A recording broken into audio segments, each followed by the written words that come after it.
Hi, welcome to Zox Composition Guides. This is the One Paladin 4 Death Knight guide. Um, so, I really wanted to start a series where I would just highlight various different comps, talk about what they're good at, talk about what maybe they're not good at, maybe why I enjoy playing them. This isn't a new comp by any means. People have been playing this since Wrath of the Lich King. People had a lot of success back in the day doing this comp in the 5v5 arena, which of course is not a thing anymore.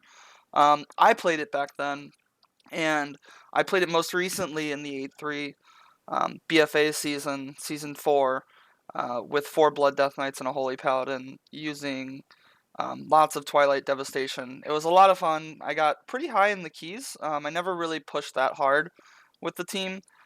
Frankly, one of the downfalls of this team is they get kind of boring and stale at the higher level keys if you choose to play it with 4 Blood Death Knights.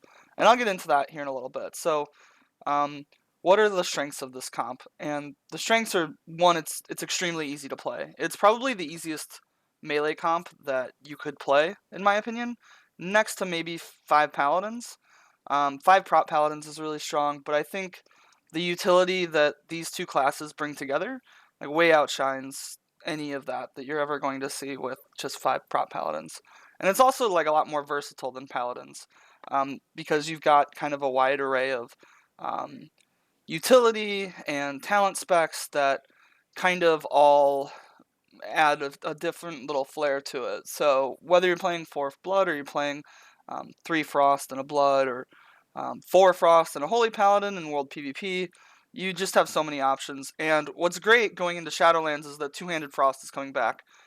It's not really good right now, but it is back, and having that higher burst damage is going to make the Death Knights a little bit more viable than what we've seen the Death Knights be as Unholy, right? So um, I've played 1 Blood 3 Unholy recently, and it was pretty good in a PvE setting. Lots of great AoE damage, um, but it didn't really pan out in PvP that well. The fact is, it was just very predictable damage, and it was really hard to get closes on people, to get setups. With 2 Frost Death Knights, even if the PvE damage might not be there, it might be a lot of fun to play in a PvP setting, where you just get these really large obliterates, and you just 100 to 0 somebody pretty quickly. At least that's what I'm hoping for. Next, let's talk about specifically the Paladin. So, obviously with this comp, you could choose to play this any number of ways. You could even choose to play 5 Death Knights if you really wanted to. I only really play teams that can do Dungeon Finder. That's just a personal preference of mine in general, I guess I would say.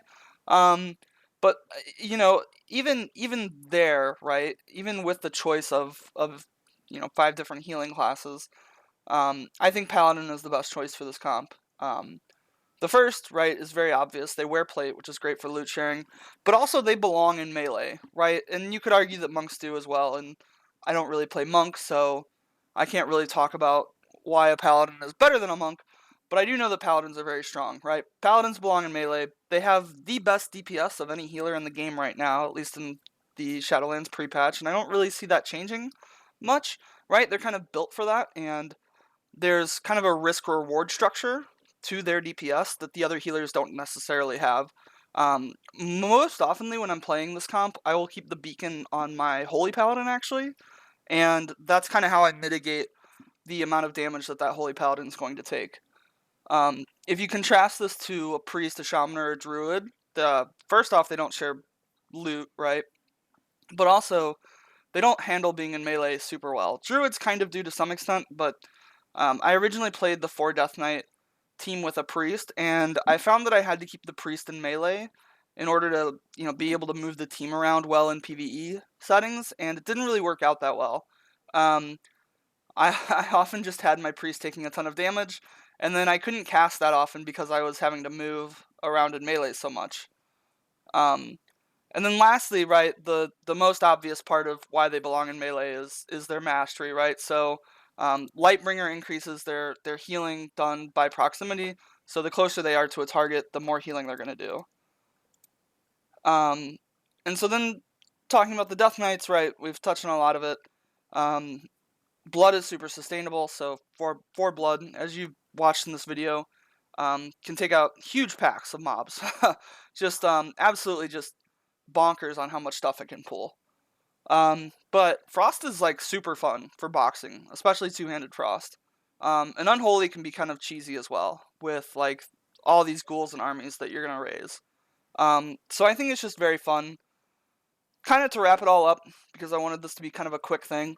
If I had to rate this class or this comp on 4 different things, so we'll talk about ease, versatility, PvE viability, and PvP viability. So for ease, like 1 being super hard, 5 being super easy. As far as melee comps go, I would say this is one of the easiest. Since it is a melee comp though, right, like, depending on the kind of content that you want to do, I would argue that playing melee comps in higher level Mythic Plus dungeons is very difficult. So for that, I'm going to give it a 3. It's really middle of the road if you really want to do PvE content. Otherwise, it's a 5, right? Because what's great about driving from the healer is you actually don't even need a complex healing setup, right? You can just use mouse over macros, for instance, and you could do this with the most like basic IS Boxer config. The versatility, I give this comp a 4, right? It's certainly more versatile than like your standard Trinity comp because you can run 4 tanks. I would argue it's more versatile than 5 paladins, just because it has more utility. But I wouldn't say it's as versatile as maybe like a 5 druid comp, right? I think 5 druids is probably the most versatile comp out there because of their ability to just stealth across the map. PvE viability, I'm going to go ahead and give this a 4 as well. Multi-Days was doing some pretty high-level content with this team. I did what I would consider to be fairly high-level content, given how much experience I had in BFA at the time.